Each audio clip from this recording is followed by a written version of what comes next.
On October 27, 1682, William Penn founded Philadelphia, the largest city in Pennsylvania, with the hope of light, love, and liberty. Now, over 3 centuries later, the city once known for brotherly love is considered to be one of the deadliest cities in America, losing over 474 lives in 2022 alone. Philadelphia has transformed from light to darkness, plagued by the constant screams and tears of parents mourning the blood of their babies. At one point, the constant faces plastered on TV were only of young black men. But now something has changed, and the constant faces are also of young black women. No longer are women and children off limits, and although society may state in the statistics that the violence has decreased, the increase of violence against women has absolutely arisen. In 2018, there were 302 fatal shootings in Philadelphia alone. 30 of them were women. In 2019, there were 311 murders in Philadelphia. 34 were women. In 2020, there were 449 fatal shootings in Philadelphia. 28 were women. In 2021, there were 506 fatal shootings in Philadelphia. 55 were women.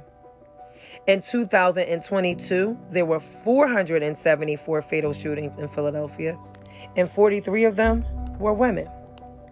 Danielle, Therese, Tiffany, Stephanie, Malika, and Tina. Names seem to differ, but their journeys are all so similar. Their soul cries from the pain of the loss of their daughters murdered in the very community that promised to protect them. Some moms have answers, while some moms are left without, and these are their stories.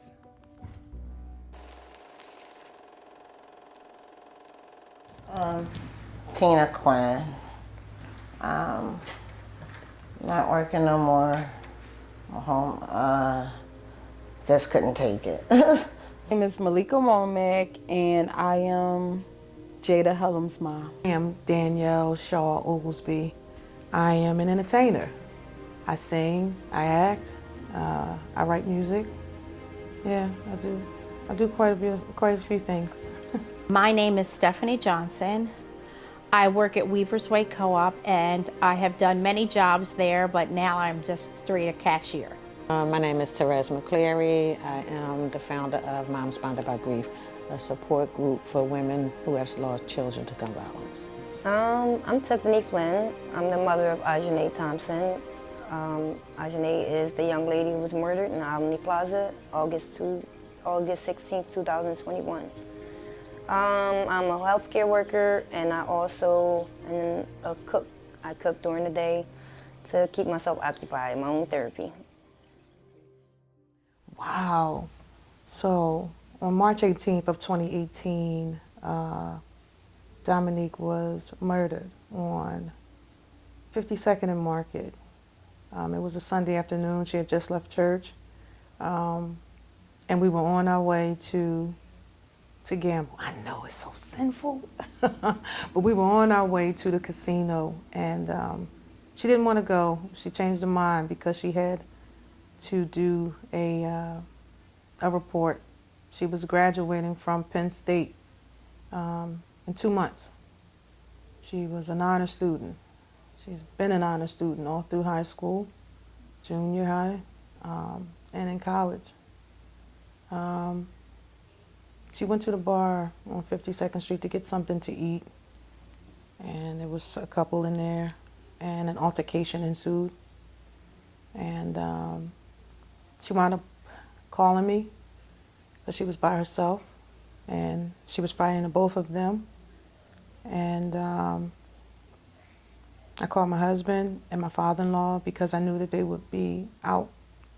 They were driving, and they would be close to her, or hopefully would be close to her and they can get to her. And when they got there, they were all shot. But thank God we didn't have 3 murders on our hand, but we definitely lost my baby girl. She was shot and killed that day. Yeah. Police have identified a woman gunned down outside of a West Philly lounge as 23-year-old Dominique Oglesby. Police say the victim and two men were shot Sunday afternoon at 52nd and Market. Oglesby died at a local hospital. The two men survived and are now in stable condition. Police say this all started with some type of argument or fight inside of the lounge. No arrests have been made. I felt like like my body was possessed in a sense, because I felt my spirit I felt the spirit leave my body, where I literally felt it like something was sucking the life out of me and it was just gone. And I knew from that moment that my life was never going to be the same. Gosh, year one, I didn't think that I was even going to make it. Year one, I was still contemplating, do I still want to be here? It was like, I'll take them pills, because you can just be done with it. But then I take them pills and I done kill myself. I'll never want to see her again. Year two came, and it's like, did it really happen? Am I, it's real. Oh, this is real. Oh, she's really, really, really not coming back. Oh, damn. Okay. All right, the reality is she's not coming back. So now what are you going to do? Because she doesn't want you to stay here. You have to move on. I started having dreams about her, and she was telling me, you have to move on, Mom, because I'm fine. Your light is still bright. You have to move on. And at this point that I am now, is that I cannot continue to be the mother of a deceased child. I had to forgive this person, because if I kept this anger, if I keep talking about you, if I keep, with all this built up frustration and everything, right? I'm giving you more of me, right? I'm allowing you to fester in my mind, and you don't deserve that. And I want to live, because again, I have family. I have people that love me. I hear Dom say, Momsy, keep on going.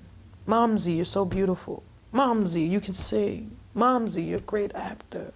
Momsy, you gotta keep on going. And I let that be my driving force, that I gotta keep on going. And I never waver on my spirituality, because He has not brought us this far to leave us.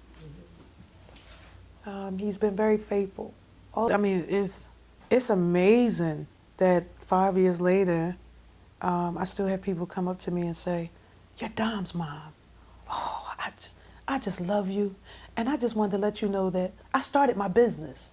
We had a business plan. She helped me with my business plan, and my business is thriving.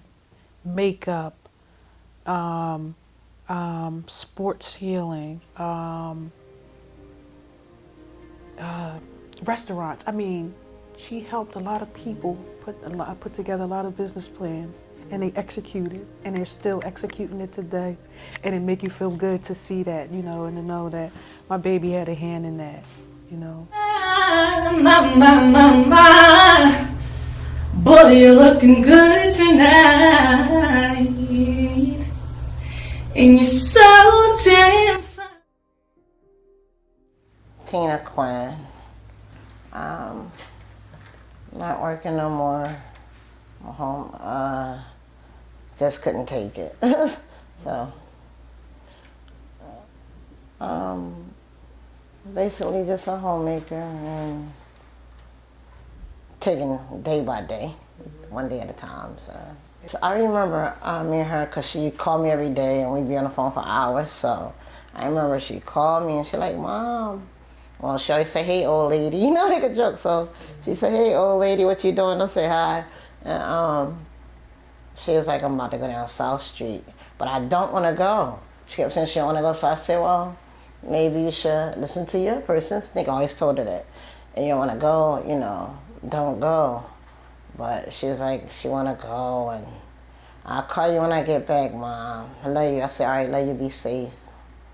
And the Uber and I went down to Jefferson Hospital, and that's where also a lot of the shot victims that was down there on the South Street shooting. And a doctor came to me and said, she's not here. I'm like, my daughter not here? I think I just lost it in the hospital after that. Said they already sent her to the morgue, and I'm like, oh my gosh, this ain't true. And I was just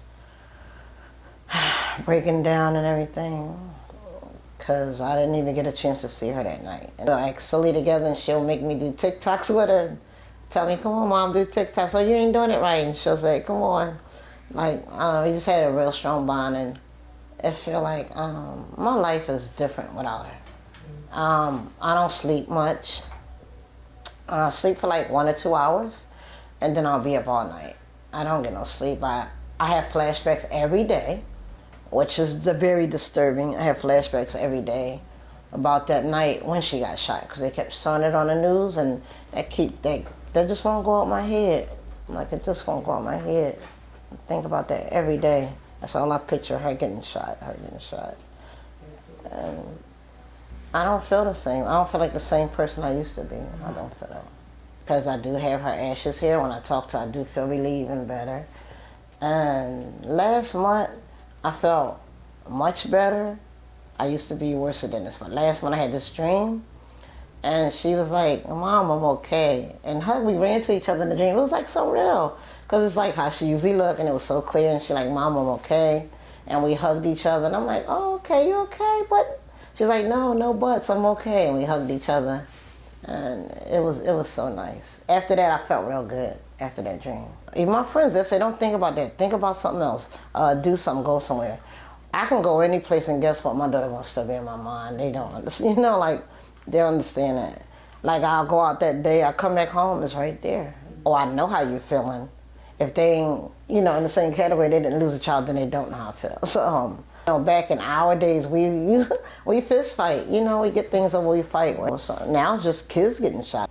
Took my daughter's life, and she was a very nice person. She had no idea that she wasn't going to come home that night. It doesn't seem true. Like, I can't quite get it synced in yet. Like, it still feel like she's still here. Like, it's hard to smile. Like, I have to make myself smile. Somebody say something funny, I'll be out. Like, I was out last week, and I'll be like, and they be like, like, I don't want them to think that I'm being smart, but I'll be like, I don't find that funny. Like, I just can't laugh no more. And she was just about to move back with me. That's the sad part. Kept asking. She supposed to have came back here that Friday, but she said, one more day, I'll be there Monday, I promise. I just want to go out for the weekend. I said, okay. That's the part that hurt so much, because she would have been right here. I feel like if they can come this far, up to a year, which I did, I think that's pretty good. I feel like I wasn't going to make it. When that first happened to my daughter, I wanted to, like, just in my own life side, I can feel her presence and stuff like that. So,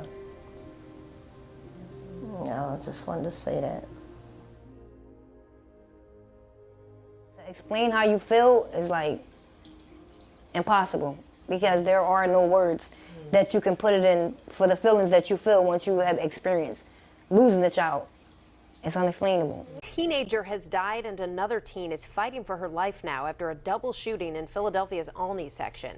It happened around 7 o'clock tonight in a parking lot on the 100 block of East Olney Avenue. Police say an 18-year-old man and a 19-year-old woman were sitting in a car when they were both shot by 3 men in a white sedan. The young man died at the hospital. That young woman is in critical condition. Police are still looking for the shooters. She was given 2 weeks, before she succumbed to her injuries. So I did have that time with her, after her incident occurred, to, I guess, try to wrap my brain around it, what was happening. But like I said, it becomes a nightmare, like, I don't know whether if to lose your child instantly, or to watch them like that over that much time scars you worse, because that's what it does, it scars you. Know that grieving is okay, but to also know that try to find that inner strength, that we will eventually be okay one day. Community, what are you doing to put this to stop. You know, I know when voting time comes around, they're knocking on your doors, they're coming around telling you what they'll do, and then after the voting into office, I don't see you anymore.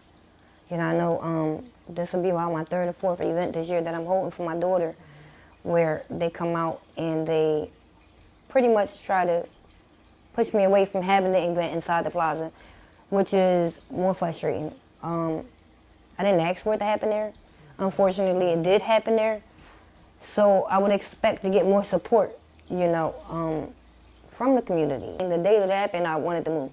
The day that I lost my son, I wanted to move. Regardless of what was, you know, his life was taken, it's just, this is where they grew up at. This is the only home they've ever been in.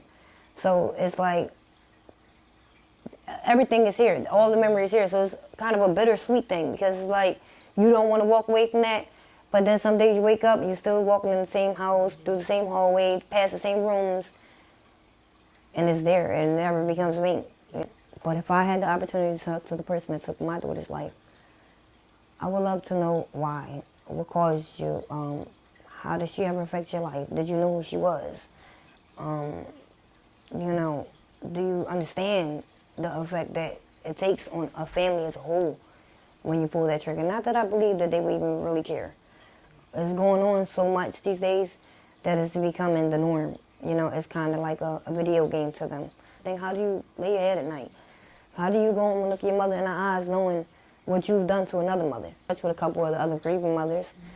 And myself, when I lost my son, I went out and purchased a three-wheeler motorcycle.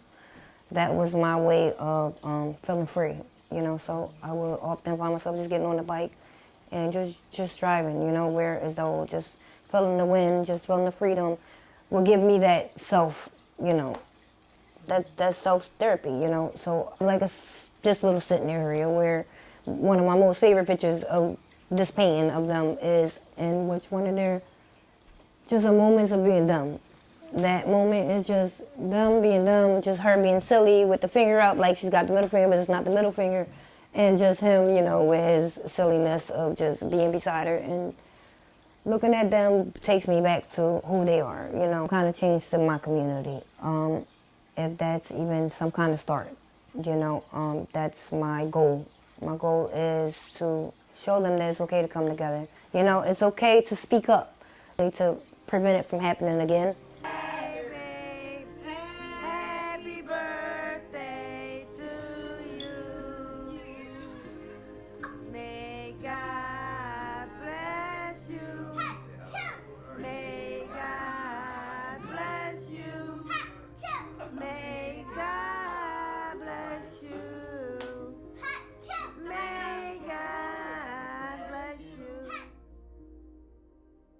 It was April 11th, Saturday, April 11th, the day before Easter. Part that was off was my husband, like he was just sitting there like quiet, not himself all that day. And then our day went on, you know. Everybody had went to bed, you know. My phone rang about 12:30 a.m., but it came up with Tamara's name. Tamara slept on the third floor, so I answered the phone and I'm like, what, Mara? It was a female voice and she was like, hello, do you have a daughter named Tamara? I'm like, yes. So she was like, your daughter's been shot. Like, and it was like that. So I'm like, not my daughter, you know. So she was like, well, who lives at 2233 Mifflin Street? I'm like, I don't know. And then she hung up the phone. So I'm telling my husband, wake up, get up, you know, somebody on the phone. So I tried dialing the number back as I'm running up the step. Didn't get no answer to the number. I run in my son's room. I'm like, where's Tamara? He was like, she went outside for a minute. She told me keep an eye on the baby. She'll be right back. So I'm like, oh my God, something happened, you know. So we jump up and we run outside and jump in the car. And I jumped in the car to drive to the address where she said, that's where I'm thinking I'm going, but the car led me, or I don't know, to the hospital. You know, my focus was to go here, but I ended up getting to the hospital, and yeah, that's when they had confirmed that she had been shot. It was hard. It was real hard because My granddaughter is the spitting image of her mother. Even as a child at that young age, because Zayla was only 2 at the time. She had just turned 2. I don't know where I would be at if I didn't have her. You know, she's my strength. She's also my weakness, you know, because she's everything about her, you know, the way she laughed, the way she walked, the way she sound, the way she looked, down to when she had the braces on. Everything about her is her mother all over again.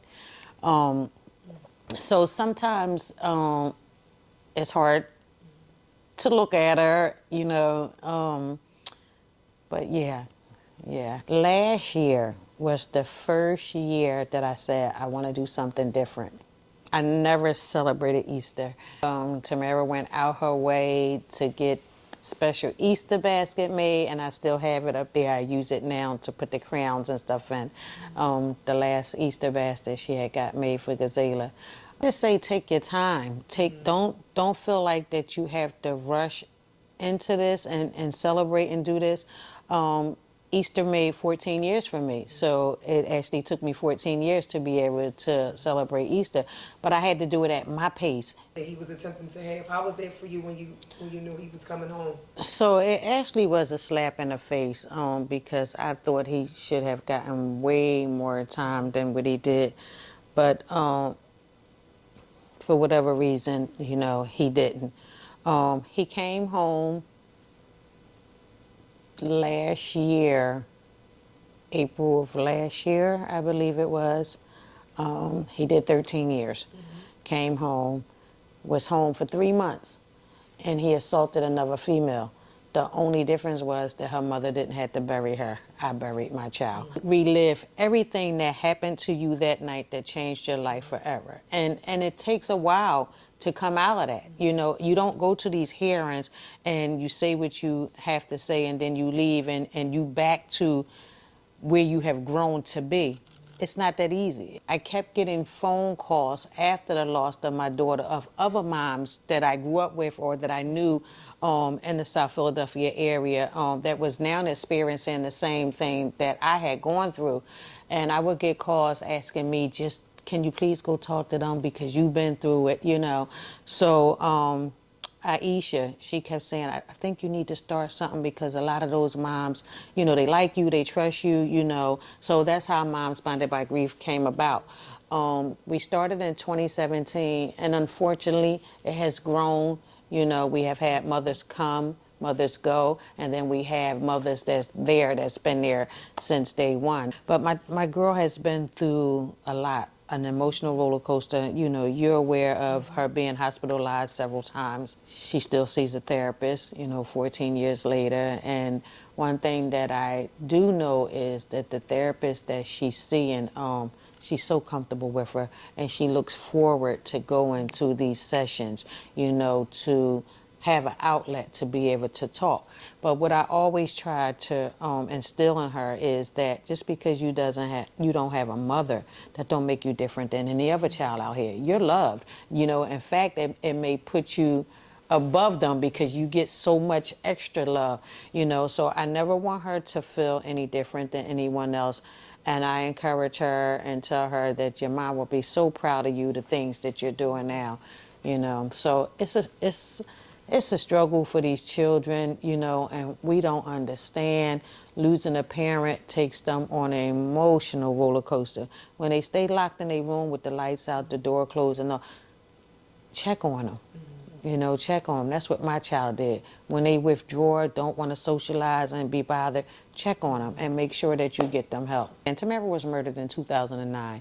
And back then, it was unheard of, you know, women being shot. I have a lot of friends on the police force. And the next day when, you know, the visitation, when people was coming to the home and my friends came past, you know, from the 17th, they actually, you know, confided in me that they thought their job was going to be unfounded because women, that's just unheard of. And then, you know, when they got there and it wasn't, and it was my child, it was like, oh my God, you know. So,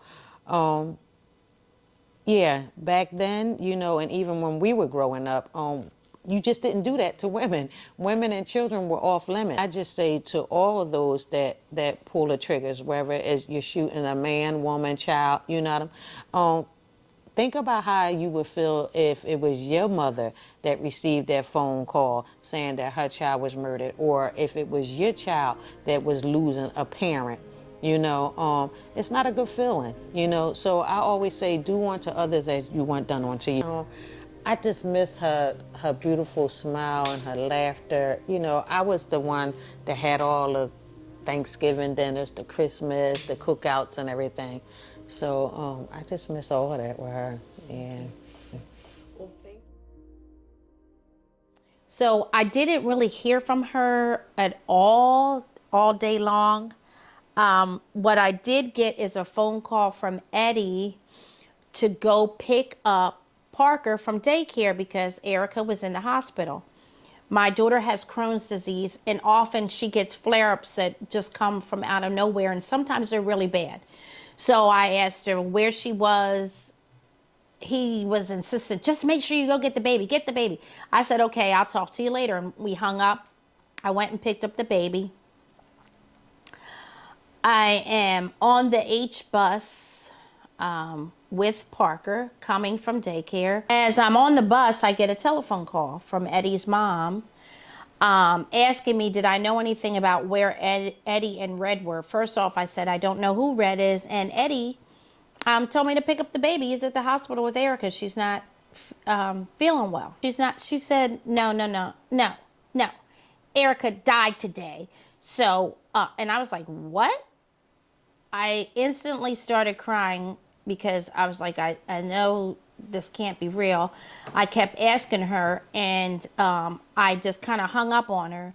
And while I was sitting there, my 1-year-old grandson at the time comes up to me, starts rubbing me on my face. Oh, Mom, no, my mom, no. We don't cry. You okay. And then I realized, I snapped out of it real quick because I realized, oh my God, I have a child with me and I need to get it together. After I'm screaming and hollering on the bus to this woman, I go to get off the bus, and the bus driver says to me, slow down, take your time, sorry for your loss. I'm going to cross Upsall right there, not too far from Mansfield. So that street is cars coming, back and forth crazy. It was as if God parted the Red Sea. The cars, as fast as they were going, stopped, like stood still. Time stood still. I picked up the baby, I ran across the street, and then cars went crazy again. Within a few minutes, my aunt comes. I turn on the TV because you got to turn on the TV because everything's on the news. Channel 3, it says a 27-year-old was shot, blah, blah, blah, blah, blah. So I'm finding it on my phone after that to just keep rewatching it to see if I see anything that makes any sense to me. Her uncle works for the department, and he works for homicide, and so he identified Erica for us. He made them tag and bag everything, and that was it. We never saw her, and the next time I saw her was on the screen. I didn't even get to see her body on a slab because we got there too late. For me, it was a lot of emotional things because I'm thinking, how did this happen? Why would he shoot her? This can't be real. He couldn't have been the shooter. It had to be somebody else. I truly feel like I love Eddie. I have love for Eddie, and I did not want him to be the person who had pulled the trigger. A totally different mindset than most people because I'm a woman of God. At that time I couldn't, but now I have forgiven, but I have not forgotten because God says you forgive, but you just don't forget. Who's being strong for you, and how do you get through these moments? And now it's just the thing I think about often, but give me a second. I just need to tell you, I thank God for the people at my job. I work at Weaver's Way Co-op. I've been there for 30-some years. So everybody knows me. One of my co-op members came to my boss and said, Miss Stephanie needs to see somebody before her daughter gets in the grave. Before she goes through that process of going to the grave and burying her daughter, she needs to start seeing somebody. Because it's a hard thing to do. And it is a hard thing to do. First off, because you think you should die before your kids. I felt like I was going to have Erica. I was going to see her through her wedding. I was going to dance at her wedding. We had all these plans. We were going to do this, that, and the other with the boys. And we just had a lot of plans. And it's good to have plans, even though it's also good to be in God's hands. Mistakes or people like Eddie that have made a mistake. First up, what would you say? I just want to hug him. I know nobody gets this. Nobody understands. They just think I'm just a crazy woman. And then my daughter, I shouldn't even be feeling this way. But he needs to know that I still love him as a person. The incident, it happened. We can't take it back. We can fix it, but we can't fix it. I just want to let him know that I forgive him, that I still love him as a person, and that I miss him. I really do miss him as a person. There are kids. There's a young man I saw that looked just like Eddie walking down the street, and oh my God, I almost had a heart attack. I wanted to run up to that kid and just hug him, and I kind of walked fast so I could see what he looked like. And then when I realized it wasn't him, I had to get myself together. I had to hurry up and go to my car because I needed to cry so that nobody could see it. Because nobody would understand, why is this woman in the middle of the street crying? I'm crying because Eddie meant something to me. Eddie meant. I'll never forget what she had on. She had on gray scrubs and a headband. Like a headband scarf, and she came down. She had her sneakers in her hand. Now, usually I'll say, "Oh, Jay, where you going?" But this time, I didn't think nothing of it. And then she was like, "Okay, y'all, I see y'all. I'll be back." But she still had this sense of sadness on her face. So she leave out, and I ain't think nothing of it. I'll never forget it. Oh my God! So me and her dad, we would go upstairs, and we was watching a child. So the whole time I'm just feeling weary, like I'm feeling chest pains, like I was about to have a heart attack. And even her dad, he just was like uneasy, but he didn't show it. Like I didn't show it. And I was like, oh wow, I can't, tell them because I don't want them to get scared. But it was just like this sharp pain, and I couldn't take it. So I asked Miracle, that's my youngest daughter, I asked her and my little cousin, I said, go to the store and give me a pack of Bear aspirin. So they go to the store and get the Bear aspirin and come back. But they didn't have the aspirin.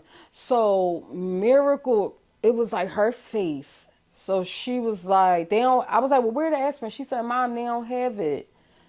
But Mom, some lady at the door with you about Jada. And she was like, y'all need to get to the hospital. Jada been stabbed. Her and her dad, we get in the car and we go. And I'm calling her phone, but for some reason I felt something wasn't right. And I'm just like, oh Lord, please. I'm crying like, no, Jada, answer the phone, Jada, answer the phone, Jada. And it felt like we could not get the Einstein fast enough. We finally get there. We park all the people there, the girl, mom, or whatever like that. They all there. So I'm about to get out the car. Her dad said, no, you stay here. And I'm going to go in. Then I called my sister. I'm calling my brother in Rochester and all that. Dad come from the emergency part, and I looked at him, and he fell to his knees, and he started banging on the window. And I'm like, oh, my God, it's bad. It's bad. So, oh, God. I turn around, my son in the back seat, he just numb, like He ain't cry or nothing. He just, like, I don't know. He just was numb. So I get out the car myself and I go in. Security, I'm like, I need to get back there, my daughter, been stabbed. So another girl was there and was like, you need to tell them what happened. So who fight initially was, she was like shaking, and the girl was like, you better tell this family what happened to their daughter. So the girl was like shaking and everything. By this time, the chaplain coming in. Once that chaplain come in, you already know. And I'm like, I just screamed and fell to the floor like, oh my God, oh my God, oh my God, oh my God. I wasn't really here on earth. It was like my body just already just left. From there, it took them hours to let us see her. We was just crying and crying. And then finally we was able to see her.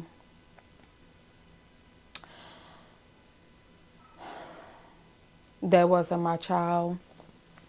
Tubes, head swelling up like a watermelon. Suffered 2 strokes. See the stitch where she stabbed her at, where they closed her neck up. They ain't even clean my daughter up. She still had blood all in her hair, all in her fingernails. Fresh, I could still smell it. Everything was swelling up on her. Everything was swelling up. Now, mind you, this was July the 26th, the actual stabbing happened. Jada passed away the 26th. Her spirit left her body. My daughter was already gone. When I went to kiss her, it was like she was a newborn baby. Like, newborn babies just had this smell. They so soft. Her skin was like, oh my God. It was like if you pulled it, it just bounced back. And I just kept kissing her, and I said, Jada, mommy, love you. Jada, mommy, love you. One regret I do have is I wish I had the guts just to stay in the room with her. If I would have knew that she wasn't ever coming back. But I just couldn't see my child like that. While she was getting stabbed, that pain instantly came to me. But I just didn't know that my child was in a fight and being stabbed. But I felt her pain, her stab pain came to my heart. My heart is broken. Half of my heart is just gone. I will never be the same. I don't trust nobody. Sometimes I don't even want to go out the door. Sometimes I just want to sit and cry all day. I'm hurt. I'm heartbroken every day. I'm trying to put on this mask and this smile. But I am hurt. I am mad. I'm so mad that I'm scared. I don't want to argue with nobody because I don't know where my anger is going to put me. But it changes everything and everybody. It hurt. And everybody mourns different. Everybody grief different. My kids, they grieve different. They're being strong for me, So I don't know if my kids in a room and they crying, but they're trying to be strong, not only for me, but they're being strong for their dad too. I am heartbroken. I'm mad. I feel like I'm never ever going to see my daughter again. That's the part that hurt. I'm never going to hear her voice. I'm never going to see her smile. I'm just never going to have grandkids. I'm never going to see how far, she would have went in this world. When will it stop? And when will it end? Losing our daughters, mothers, aunts, and wives to gun violence. Bodies laying lifeless, who could do such a thing? Taking the lives of the ones who carry life, our beautiful queens. Have you any guilt? Have you any shame while you're still out here living? A woman's body is being put in the grave. They say some bullets don't have a name to it, but they shouldn't be fired in the first place. And for some of the comments to say it was a mistake is just a disgrace. Stop killing our queens. You don't know the hurt that we feel. You can't even begin to imagine the pain that we carry. To have to walk around not knowing if it'll be our last day is just a little too scary. Think of the screams filling the air or even the loud cries of why. The picture of someone's parent or child now having to tell their loved one bye. Stop killing our queens. We don't deserve this. We are worth so much more. Our lives should be valued and treasured, not left bloody and scorned. My heart bleeds tears of sorrow as I hear the latest news of another victim slain, sacrificed again as violence lives on. Who do we now blame? Senseless slaughter of the innocent in the land of life and liberty, a city of brotherly love, a melting pot of acceptance and diversity. Where?